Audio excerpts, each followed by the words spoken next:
We did not play well at all. I do applaud our guys' fight. The last, 4 minutes or whatever it was, 3 minutes in the game, they could have easily folded and packed it in, but they scrambled, they fought, and they gave ourselves a chance to possibly send the game into overtime by making a 15 or 17-point game into a one-possession game. So I applaud our guys for that.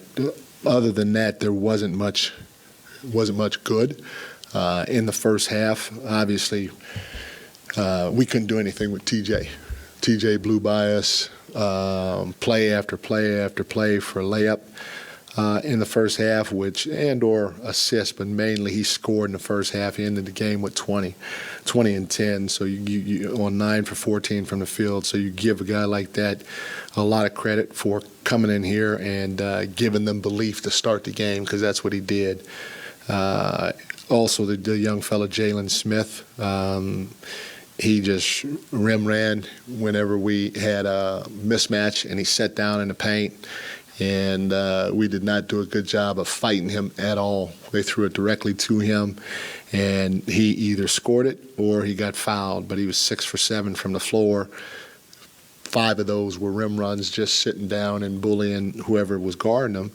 And then he was 4 for 4 from the free throw line with 13 rebounds. He had a very, very good, productive night for those guys. And then the last person is Walker. Walker came off the bench, and he played a great game. I mean, they outscored our bench 34 to 16. And, it was great production that they got from top to bottom with whoever Rick threw out on the floor. So tough night for our bench, especially versus their bench. Defensively, like I said, in the first half, just watching TJ blow by us possession after possession after possession was tough. Our low man, in terms of X's and O's defensively, I thought we took a couple of steps backwards, because when somebody does dribble drive to the rim, we usually do a pretty good job, or we have been doing a pretty good job of coming across and trapping the box and taking care of it. But there were too many occasions where that guy on the bottom weak side didn't even move. So it was tough watching that, and it was from multiple guys. It wasn't just one guy or two guys. We had multiple guys. And then in the second half, too, TJ, he didn't penetrate like he did in the first half, but he just back cut us time after time after time because we were ball watching. And then we had to react to him when he back cut us, and now we're in scramble mode again, and they got good looks. So our defense was non-existent until we started scrambling and fighting at the end. And they score 126 points on 55% from the field. That's not good. And then the final thing that I would say is obvious. It's obvious. It's our free throw shooting. I mean, this 2 games, and the only reason why I say 2 is I can't remember what we shot in Milwaukee, but from the free throw line. But it's 2 games in a row. We shoot 50% from the field. From the free throw line. And I'm not sure what it is. Today we shot more free throws in shoot-around than we ever have in a shoot-around since I've been here. And yesterday we shot more free throws in a practice than we ever have since I've been here. We've upped the number, and we've put even to a point to where if they don't get X amount in a row, there's a time limit. They just got to sit there and shoot 2 at a time and rotate. So hopefully sooner than later, each man will figure that out amongst himself while we continue as a team to shoot a lot of free throws. But each man will look in the mirror and kind of lock in and try to figure out what he can do to be better at the free throw line, because having 2 games in the 50s and the two games are basically, one possession games. Even though there were times you didn't play well in both those games, which is going to happen, it's tough to swallow. Mike, you Yep. talked about how, you talked about how, seeing your team with adversity, see how they kind of respond, even as early as today, and maybe that was it there, but I'm just curious if some of the traits that you've seen throughout your time here with Sacramento, is this stretch of adversity, is there anything that you can point to that might be, I don't know, surprising, or just something that maybe is different from maybe previous adversities? Well, I tell you, we've had good stretches defensively, which makes me feel like we're about to break out, because you're not going to always shoot the ball well. And it makes me feel like we got it. I mean, our execution defensively, again, was at a really high level versus Phoenix.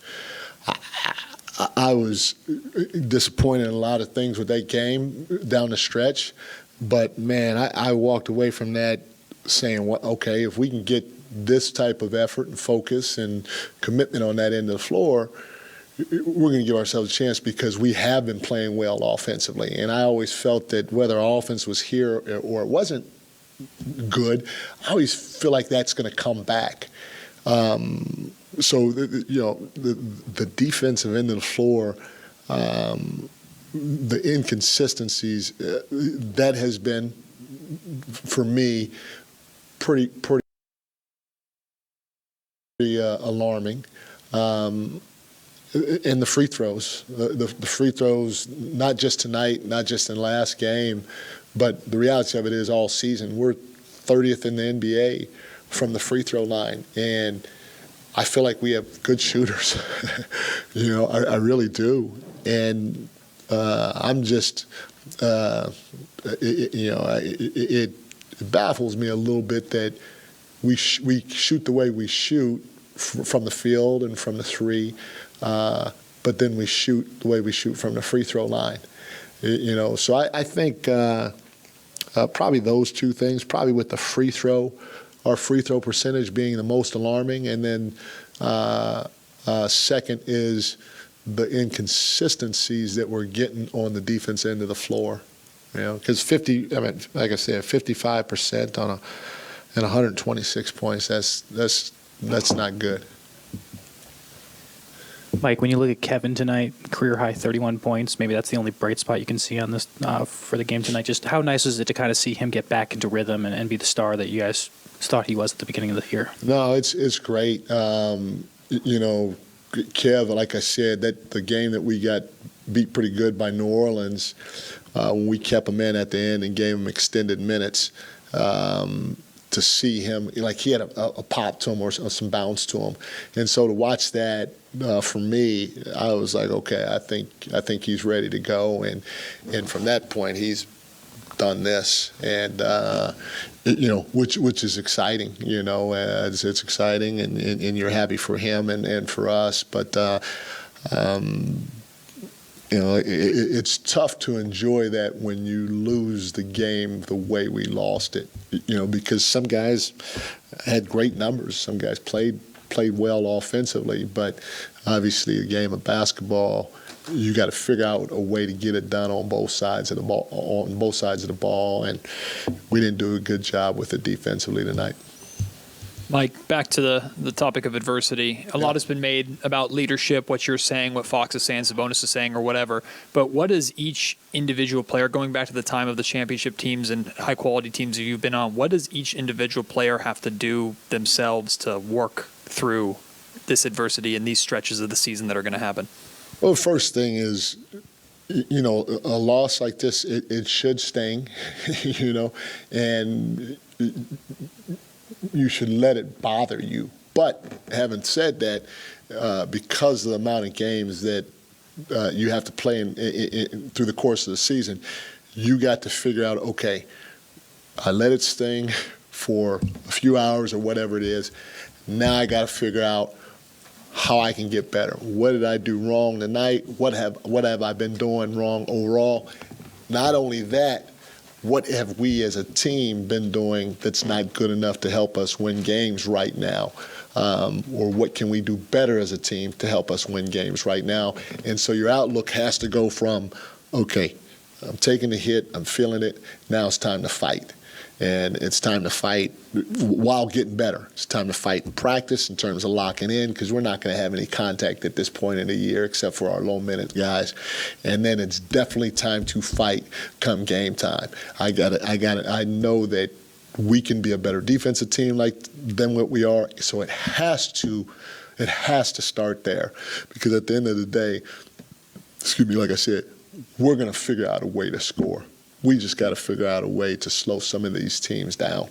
Yeah, I mean, it's even Milwaukee. Like I say, I thought offensively we were great, but it's hard when you're giving up the type of points that you're giving up, and the type of threes that we gave up to their hot guys. It's tough to try to just go toe to toe and outscore guys on a night in, night out basis.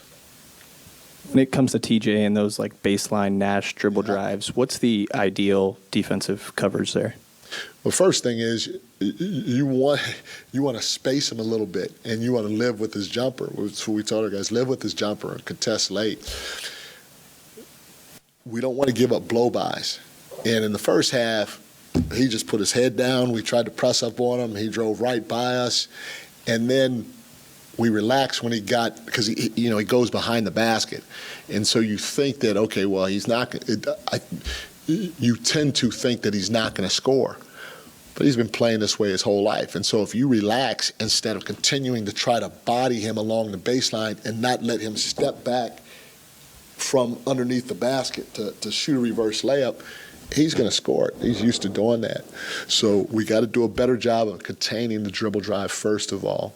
And then second, once he does get along that baseline, you have to have a physical presence with your chest of trying to keep him pinned or dribbling along the baseline, and not just come back as soon as he crosses underneath the basket, if that makes sense. Coach Brown, I don't think your bench had a dip since that Portland game, but you had 4 points in the first quarter. All of that was Malik, and the bench didn't produce anything else until the third quarter. I think Sasha got about 6 points.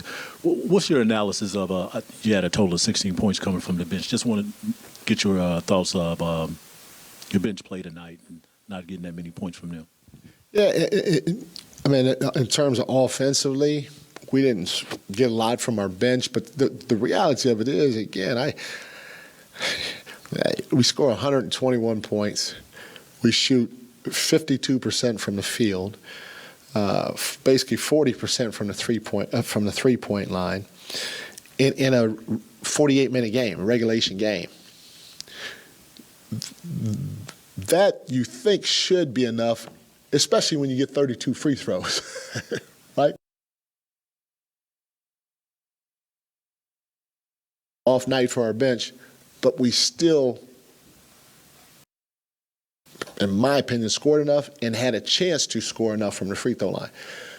You shoot 58% from the free throw on 32 free throw attempts, so you missed 14. You missed 14 free. You could take Malik's out the last one because we had to miss that to try to tip it out for a three. So you missed 14, 13 free throws. That's big. And then on top of that, you give up 55% from the field and 126 points. So I'm a little concerned that our bench didn't score, but at the end of the day, I'm more concerned that our bench and our starters didn't perform at the level that we needed to defensively to try to get to be able to get a win